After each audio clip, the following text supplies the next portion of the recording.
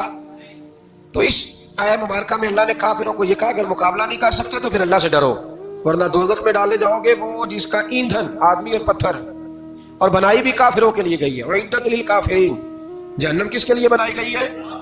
کافروں اور منافقوں کے لیے۔ مسلمانوں کے لیے بنائی گئی، مسلمان مرضی سے چھلانگے لگائیں تو ان کی موج ہے، ورنہ ان کے لیے جہنم ہے، ان کے لیے اللہ نے جنت بنائی ہے۔ اور یہ بات کرتے ہی رب کریم نے فرمایا اے محبوب علیہ الصلوۃ والسلام مومنوں کو خوشخبری دے دیں کہ اللہ نے ان کے لیے جنت بنائی ہے، اس میں باغات ہیں، انہیں رزق دیا جائے گا کھانے کے لیے، اور اس میں انہیں پاکیزہ بیویاں دی جائیں گی، اور پھر وہ اس میں ہمیشہ رہیں گے، انہیں اس سے نکالا نہیں جائے گا۔ آگے جو آیات کریمہ ہے نا اس کے اندر اللہ تبارک و تعالیٰ نے فرمایا ہے کہ اللہ حیا نہیں کرتا سمجھانے کے لیے مچھر کی مثال بھی دینی پڑے۔ فرمایا قرآن سے کچھ لوگ ہدایت حاصل کرتے ہیں، کچھ گمراہ ہو جاتے ہیں۔ جب لوگ اپنی مرضی کی تشریحات چاہتے ہیں تو گمراہ ہوتے ہیں، اور جب قرآن کو رسول اللہ صلی اللہ علیہ وسلم اور امت مسلمہ کی تشریحات کی روشنی میں سمجھتے ہیں تو پھر اللہ ہدایت عطا فرماتا ہے۔ پھر اللہ تبارک و تعالیٰ نے آگے ارشاد فرمایا حضرت آدم کی پیدائش کا واقعہ۔ کچھ مفسرین نے لکھا اللہ نے مشورہ کیا تھا فرشتوں سے، وَإِذْ قَالَ رَبُّكَ لِلْمَلَائِكَةِ إِنِّي جَاعِلٌ فِي الْأَرْضِ خَلِيفَةً، لیکن کچھ مفسرین کہتے ہیں کہ اللہ کو ضرورت نہیں فرشتوں سے مشورہ کرنے کی، اللہ نے فرشتوں سے مشورہ نہیں کیا بلکہ رب نے انہیں آگاہ فرمایا تھا کہ میں لگا ہوں زمین پہ اپنا نائب بنانے، میں خلافت دینے لگا ہوں زمین پہ۔ اب یہ تو دینے والی کی مرضی ہے نا، اس نے کس کو دینی ہے، یہ تو دینے والے کی مرضی ہے نا اس نے۔ تو کچھ لوگ کہتے ہیں کہ دینے والے سے زیادہ ہمیں پتہ ہے، تو فرشتوں کو بھی یہ اجتہادی خطا ہو گئی، کہنے لگے یا اللہ اسے نہ بنانا، یہ فساد کرے گا، یہ خون ریزیاں کرے گا۔ تو اللہ نے فرمایا جو میں جانتا ہوں وہ تم، اللہ اکبر۔ امام راضی فرماتے جب رمضان آتا ہے تو اللہ فرشتوں سے کہتا تھا یہ کھول کے دروازے دیکھو نا یہ زمین پہ کیا کر رہے ہیں، تم تو کہتے تھے فساد کریں گے اور یہ سارے تراویحیں پڑھ رہے ہیں، تم تو گویا کہتے تھے فساد کریں گے اور یہ تو دیکھو گویا رمضان کے روزے رکھ رہے ہیں، یہ تو میری یاد میں نکلے ہوئے ہیں، تم کچھ کہتے تھے اور دیکھو میں نے تمہیں کہا تھا نا جو میں جانتا ہوں وہ تم۔ اللہ نے پھر حضرت آدم علیہ السلام کو تمام زمانے کے علوم عطا کیے، علم سکھا لیا۔ تو فرشتوں سے کہا تم بھی ان چیزوں کے نام بتاؤ، تو وہ بتا سکے نہیں۔ اللہ نے فرمایا اب اس طرح کرو آدم کو سجدہ کرو، سب نے سجدہ کیا سوائے، وہ کہنے لگا یا اللہ صرف تجھے ہی کرنا ہے، کرنا بھی صرف اللہ کو چاہیے، پر رب کے آگے بھی جھکنا چاہیے، اور جس کے سامنے رب جھکائے نا وہاں بھی۔ اور یہ جو عاجزی ہے نا، یہ جو جھکنا ہے یہ علم کے آگے ہے، ہماری مصیبت یہ ہے کہ ہم علم کے آگے بھی گردن جھکانے کو تیار ہے نہیں ہوتے، وہاں بھی ہم خود عالم فاضل بن جاتے ہیں۔ تو فرمایا کہ سب سے کہا سجدہ کرو، سب نے سجدہ کیا سوائے ابلیس کے، تو پھر ہوا کیا، وکان من الکافرین، وہ کافروں میں سے ہو گیا۔ پھر اللہ نے حضرت آدم کو اور جناب حوا کو نا مقام دے دیا جنت میں رہنے کے لیے، اور کہا سارا کچھ کھانا، درخت کے قریب نہ جانا۔ ابھی آپ کسی سے کہہ دیں تھوڑا سا تو پیچھے نہ دیکھنا، یعنی اگر میری سمجھ لیں ادب کی وجہ سے کوئی 1.5-2 منٹ یا 6 منٹ نہیں بھی نہ دیکھے گا تو سوچے گا ضرور کہ پتہ نہیں اب پیچھے کیا ہے، مصیبت کیا ہے۔ یعنی آپ کہہ کے دیکھ لیں کسی کو، پیچھے نہ دیکھنا، فطرت ہے نا انسان کی، وہ جستجو کرتا ہے، کہا اس درخت کے پاس نہ جانا۔ تو حضرت حوا سلام اللہ علیہ کہتے ہیں دل میں خیال رہتا تھا کہ آخر ہے کیا درخت کے پاس۔ یہی انسان کا عقیدہ توحید ہے کہ جہاں سے رب منع کر دے وہاں وہ منع ہو جائے، اور یہ ان کی خطا نہیں تھی، یہ اللہ کی حکمت تھی، چونکہ رب نے تو پہلے کہہ دیا تھا بنایا ہی زمین کے لیے، تو یہ تو سارا کچھ ہونا تھا تو زمین پہ آنا تھا نا۔ تو حضرت حوا اور جناب آدم کے پاس شیطان آیا، اب اس کو نکال تو دیا تھا پر ابھی اس کا جنت میں آنا جانا بند نہیں ہوا تھا، یہ بھی اللہ کی حکمت تھی۔ تو وہ کہنے لگا تمہیں پتہ ہے بعد میں مر جاؤ گے؟ تو حضرت حوا کہنے لگی کیا موت بھی آئے گی؟ کہاں، اس کی تکلیف بھی بڑی ہوگی، تو پھر بچیں گے کیسے؟ تو کہنے لگے پھل کھا لو اس درخت کا، تو بچنے کے لیے پھل کھایا تھا۔ اس طرح لوگ آج بہت سارے کام بچنے کے لیے کرتے ہیں پر بچ سکتے، بچنے کے لیے پھل کھایا تو اللہ نے فرمایا زمین پہ چلے جاؤ۔ تو حضرت آدم زمین پہ آئے، پھر کئی 100 سال روتے رہے، فَتَلَقَّى آدَمُ مِن رَبِّهِ کَلِمَاتٍ، تو پھر اللہ نے خود ہی جناب آدم کو کچھ کلمے سکھائے۔ علامہ اسماعیل لکی فرماتے ہیں وہ کلمے یہ تھے کہ حضرت آدم نے میرے نبی کا وسیلہ پیش کیا، اللہ کریم نے جناب آدم کی دعا کو مقبول فرما لیا۔ پھر آگے بنی اسرائیل کا ذکر آ جاتا ہے، اللہ تعالیٰ نے بنی اسرائیل، آج آپ اسی قوم کو یہودی کہتے ہیں، ان کو اللہ نے اس زمانے میں فضیلت عطا کی تھی بہت زیادہ۔ تو عرب کے اندر جب نبی پاک علیہ السلام نے اعلان نبوت کیا تو کچھ لوگوں نے یہ کہہ دیا کہ اگر یہ یہودی کلمہ پڑھ لیں گے تو ہم بھی پڑھ لیں گے، تو پھر اللہ نے انہیں یاد کرایا کہ تم اصل میں کیا ہو، تمہیں کلمہ پڑھنا چاہیے۔ تو اہل یہود کا تذکرہ کرتے کرتے رب کریم نے ایک بات یہ بھی ارشاد فرمائی کہ تم لوگوں کو تو کہتے رہے ہو کہ وہ نبی آنے والے ہیں، وہ نبی آنے والے ہیں، اور جب آ گئے ہیں تو ماننے کو تیار نہیں ہو۔ تو فرمایا تأمرون الناس بالبر وتنسون انفسکم وانتم تتلون الکتاب، لوگوں کو بھلائی کا حکم دیتے اور اپنے آپ کو بھول جاتے ہو، افلا تعقلون، تمہیں عقل نہیں؟ پھر اللہ نے انہیں یہ بھی یاد کرایا کہ یاد کرو وہ زمانہ کہ جب فرعون نے خواب دیکھ لیا تھا کہ کوئی بچہ اس کی سلطنت کو تباہ کرے گا، تو پھر اس نے تمہارے بچوں کو ذبح کرانا شروع کیا اور تمہاری بیٹیوں کو چھوڑتا تھا۔ فرمایا یہ بھی تو تم نے دیکھا، میں نے تمہیں پھر تم سے کہا جہاد کرو قوم عمالقہ کے خلاف، تو مقام طیہ میں جا کے یہ لوگ کہنے لگے ہم سے جہاد نہیں ہوتا، اللہ نے انہیں ایک میدان میں قید کر دیا۔ بڑی دلچسپ بات، قید تو لوگ ہوتے ہیں نا چار دیواری میں، تو اللہ نے بنی اسرائیل والوں کو جب انہوں نے کہا جہاد نہیں کریں گے تو اللہ نے میدان میں قید کر دیا۔ میدان میں، یہ یاد رکھیں، جب انسان اللہ کی نافرمانی کرتا ہے تو اسے ایسی قید ملتی ہے جس کا اس نے تصور بھی نہیں کیا ہوتا۔ ایک میدان ہے مقام طیہ، قید ہو گئے، سارا دن سفر کرتے تھے، سارا دن، تو رات کو تھک کے سوتے تھے، صبح اٹھتے تھے نا جب، تو وہیں ہوتے تھے جہاں کل صبح چلے تھے۔ تو رب جب کسی کو قیدی بناتا ہے تو اسے زنجیروں کی سلاخوں کی ضرورت ہے، دعا فرمائے اللہ تبارک و تعالیٰ غموں سے نجات عطا فرمائے، یہ دعا فرمائے، ایسی قید دیتا ہے کہ جس سے پھر چھٹکارا ہو سکتا۔ تو بنی اسرائیل کا بہت زیادہ تذکرہ اس بارے میں اللہ تبارک و تعالیٰ نے پھر بیان کیا، اور پھر کہا کہ انہیں جو حکم دیا جاتا تھا یہ اس کی سرتابی کرتے تھے، پھر اللہ نے ان پر ذلت نازل کر دی اور یہ ہمیشہ اس کا شکار رہے۔ قوم سبت کا ذکر فرمایا اللہ نے، ہفتے والے دن کچھ لوگ نافرمانی کرتے، ہمارے بھی ہیلے بہانے ہیں نا آج کل کاروبار میں۔ تو اسی سپارے کی آیت نمبر 65 کے اندر اللہ تعالیٰ نے حضرت داؤد کی قوم کا ذکر کیا کہ اللہ نے انہیں حکم دیا تھا کہ ہفتے والے دن مچھلیاں نہیں پکڑنی، تو وہ کہتے تھے چلو ہاتھ لگا کے نہیں پکڑنی، ہاتھ لگا، وہ ہمارے لوگ ہیلے بہانے تلاش کر لیتے ہیں نا، وہ بڑے جناب انشورنس والا آ گیا، اب وہ بینک والا آ گیا، وہ فلانے صاحب آ گئے، وہ تروڑ مروڑ کے کہانیاں باتیں، اور پھر ہمیں بھی رستے مل جاتے ہیں بچنے کے۔ مفتی صاحب نے کہہ دیا تھا، ایک مولانا سے میں نے ان کو کہا ہفتے والے دن مچھلیاں نہیں پکڑنی، کا نہیں پکڑتے، چھوٹے چھوٹے حوض بنا لیے، تو مچھلیاں زیادہ آتی تھی اس دن، یہ بھی اللہ کی قدرت تھی، نماز کے وقت گاہک زیادہ آتے ہیں، یہ اس کی قدرت ہوتی ہے، تو وہ مچھلیاں حوض میں جمع ہو جاتی، یوں سمجھ لیں کہ جال انہوں نے لگا لیے ہوئے، تو جال میں وہ پھنستی رہتی تھی، حوضوں میں آتی رہتی تھی، ہفتے کو نہیں پکڑتے تھے، اتوار کو پکڑ لیتے تھے، تو پھر اللہ نے انہیں سزا دی۔ فرمایا تماشے کرتے ہو اللہ کے حکم کے ساتھ، کیا سزا دی؟ فَقُلْنَا لَهُمْ كُونُوا قِرَادَةً خَاسِئِينَ، فرمایا بندر بن جاؤ دھتکارے ہوئے، جو رزق حرام طریقے سے کماتے تھے رب انہیں بندر بنا دیتا تھا۔